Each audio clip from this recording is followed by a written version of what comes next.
మీలో ఎంతమందికి వాడపిల్ల అంటే ఐడియా ఉంది? అండ్ అలానే ఎవరెవరు ఎన్నో వీక్‌లో ఉన్నారో కామెంట్ చేసేయండి. అసలు వాడపిల్ల అంటే ఏంటి? ఈ వీక్ కాన్సెప్ట్ ఏంటో తెలియని వాళ్ళు ఈ వీడియో ఫుల్‌గా చూసేయండి. మీకే అర్థమైపోతుంది. ఆల్రెడీ మా మమ్మీ, మా చెల్లి కలిసి 6 వీక్స్ అయితే ఫినిష్ చేశారు. అప్పుడు నేను కాలేజ్‌లో ఉండటం వల్ల వెళ్ళడం అయితే కుదరలేదు. ఇదైతే 7థ్ వీక్. ఇప్పుడు నేను, మమ్మీ కలిసి వాడపల్లి అయితే వెళ్తున్నాం. విజయవాడ నుంచి వాడపల్లి వెళ్ళడానికి ఎర్లీ మార్నింగ్ 3-4 మధ్యలో అయితే స్పెషల్ బసెస్ అయితే ఉంటాయంట. ఎవరికన్నా ఛాన్స్ ఉంటే అది ట్రై చేయండి. మేమైతే నార్మల్ బస్ ఎక్కేసి స్టార్ట్ అయిపోయాం. నాకైతే ఇది చాలా లాంగ్ జర్నీ అని అనిపించింది.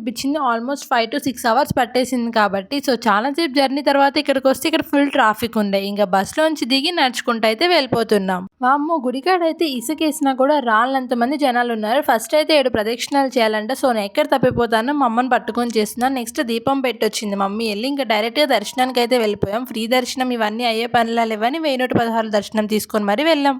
వాడపల్లి ఇంత క్రౌడెడ్ ప్లేస్‌గా మారిపోవడానికి రీజన్ ఏంటంటే, ఎవరైనా ఇక్కడికి 7 వీక్స్ వచ్చి ఏదైనా మంచి కోరిక కోరుకుంటే వాళ్ళు ఖచ్చితంగా ఆ కోరిక నెరవేరుతుందంట. అండ్ అలానే ఈ కాయిన్‌ని కోరుకొని అలా పెడితే అతుక్కుంటుందంట. బట్ ఫస్ట్ నేను నమ్మలేదు. ఒక మంచి కోరుకొని అలా పెట్టానో లేదో అతుక్కుంది. అలా అతుక్కునేసరికి ఇంకా నా ఆనందం అంతా ఇంతా కాదు. అప్పటి వరకు అలసిపోయి నీరసంగా ఉన్న నేను ఒక్కసారిగా వెలిగిపోతున్నాను చూడండి.